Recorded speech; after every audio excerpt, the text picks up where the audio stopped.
যে সময় ৩ থেকে ৭ বছরের শিশু মেয়েরাও ধর্ষণ থেকে নিরাপদ না, সেই সময় দ্বারাও আমরা নিজেদেরকে শ্রেষ্ঠ জাতি হিসাবে দাবি করি।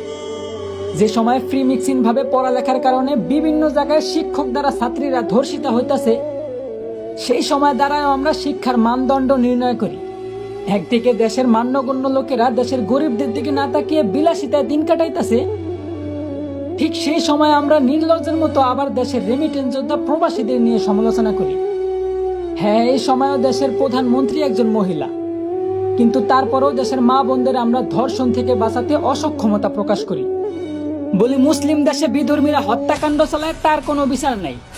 সংখ্যায় বেশি আর দেশটা মুসলমানদের হওয়া সত্ত্বেও প্রতিবাদ করার মতো কেউ নাই।